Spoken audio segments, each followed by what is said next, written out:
Hi, I'm Phil Zimmermann. I'm a cryptographer and privacy activist, and I'd like to talk with you a little today about Openbook, the Openbook project. Um,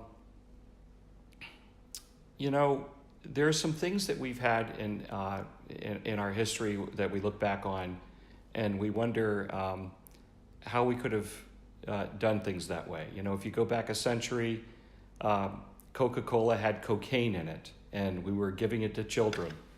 Or giving children things of that nature to help them sleep at night. And we look back on it today and say, what were we thinking? It's crazy what we were doing a century ago. I think there will come a time in some years in the future when we're going to look back on social networks today and what we were doing to ourselves, the harm we were doing to ourselves with social networks, how much we were giving up so much of our privacy to companies that monetized our personal data and sold it to others and put pressure on you to give up more and more of your personal information. I think that we need something, an alternative to the social network revenue model that we have today. The revenue model that drives social networks today is all about optimizing for engagement to get people to click more on more and more ads and more postings and stories. And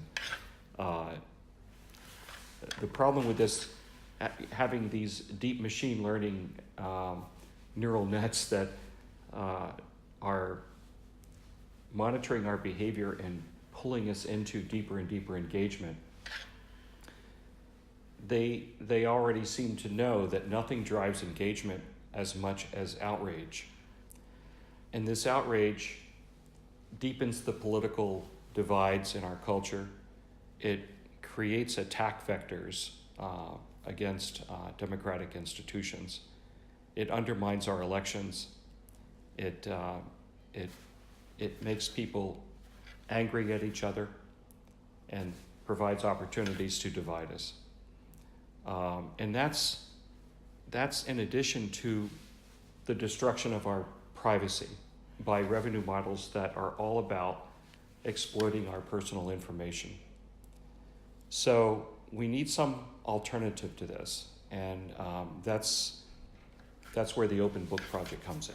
So I think that this holds some hope for the future, that maybe we can have some way to share our photos of our grandchildren and keep it connected to our family and enjoy the benefits of social networks without being victimized by the revenue model that kind of ruthlessly exploits our personal information.